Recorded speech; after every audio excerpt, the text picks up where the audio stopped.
Hey guys, and welcome back to another episode of UCSB TV.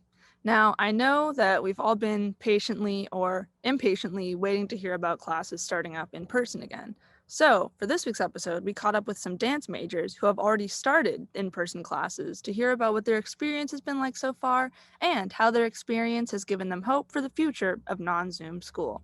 With that being said, let's get right into their stories.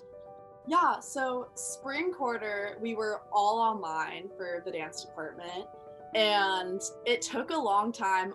I mean, honestly, most of the quarter for the professors and all the students to just adjust to online learning. Um, we literally were dancing outside of our living rooms or in our backyards on Zoom. Dancing in my home, in a living room, such a small space was kind of weird. There's always this internal conflict when you're injured or when COVID happened. And it's like, how can you call yourself a dancer if you're not actively dancing in the way that we're normally practicing?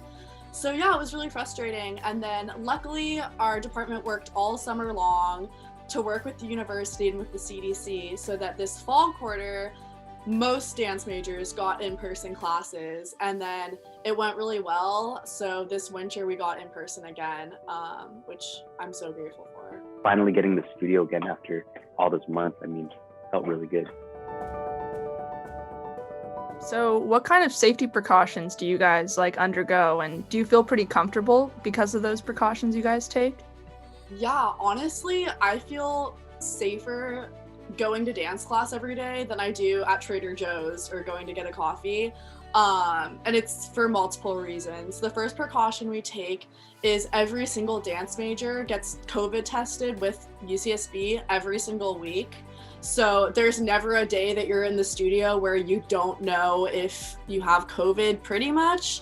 A second thing is some of the dancers, including myself, actually have gotten vaccinated, just because of different opportunities. So knowing that you're in the room with people who are testing negative plus vaccinated people makes it a lot better instead of going to the grocery store where you don't know who you're around. The next thing is we are put in pods each quarter. So you're only dancing with the same 4 to 5 dancers every day. And we don't really intermingle with each other's pods. We kind of just stay separated, and we only see each other like once every other day, I think.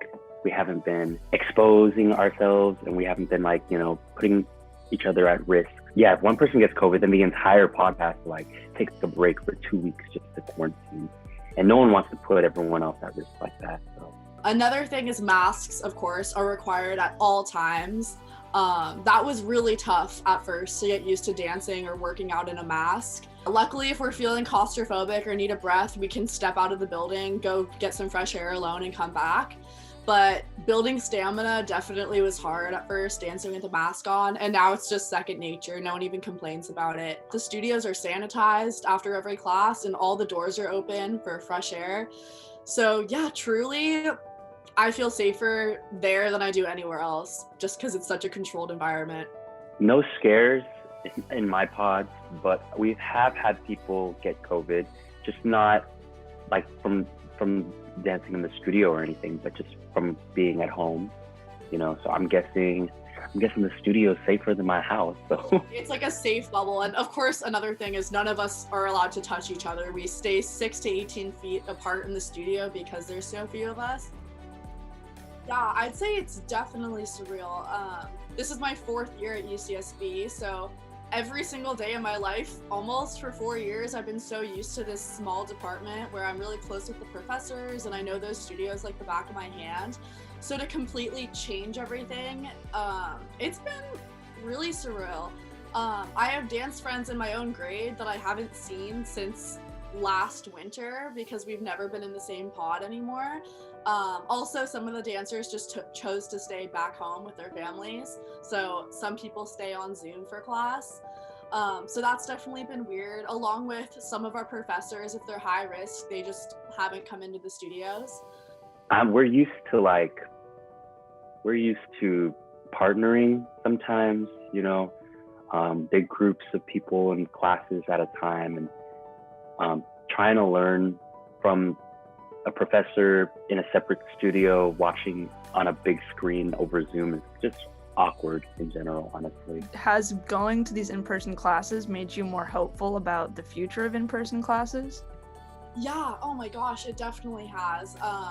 I know in the senior class, we haven't had a dance COVID case at all in fall or winter. So for a whole grade, every single day to be going to their in-person classes at UCSB and getting tested every week, and for no one to have COVID for 2 quarters, like that just shows that if you really are serious about it and want to be there, you'll take all the precautions. So that makes me really proud of just what the department has fought for, because we proved them right. We proved to them that we can be adults and not go to parties, and yeah, just protect ourselves and the other dancers so that everyone can live out the full UCSB experience, just like what we came here for. This goes back to a mutual trust. Like, after summer, when fall got into session, there were a few moments where some of them dancers, we just called other dancers out and we're like, yo, like, we see on Snapchat that you're not being completely COVID safe and you're gonna ruin it for everyone. So either go home or don't do in-person classes or step up your game. And luckily everyone's just super mature, and we have to dance. Like, that's our life. So I think, yeah, everyone just met the standards so that we could all keep on dancing. I really love this faculty that we have, the faculty members in our department. I mean, they're trying really, really hard to just get us classes and to take us out and do stuff. And I don't think the professors on campus or off campus, I guess, get the credit that they really deserve. I mean, the transition's hard for us, but we're not putting in all that work to make online school possible. It can be pretty tough and confusing sometimes. We're so grateful, honestly, just because, yeah, after spring quarter, and like still, like, most of my housemates are all still on Zoom, and yeah, I just feel for everyone. Now that I know that this feels so safe, I just can't wait for everyone else to get to go back, because I know how rewarding it is. Thanks so much, Jane and Andrew, for sharing your stories with us. Your insights really appreciated and super interesting. Yeah, and it gives me a lot of hope for things moving on past just us and our screens. And a little reminder before we end today's episode to make sure to check in with your advisor for your major to see if you can change your class courses from letter grade to pass no pass, because that was definitely super helpful in relieving a lot of my stress. So I want to make sure to remind you that that is an option for a lot of majors right now. So check in with your advisors, relieve some stress off your shoulders after midterm season. And that is all we have for this week's episode. So we'll see you guys next week. Bye-bye.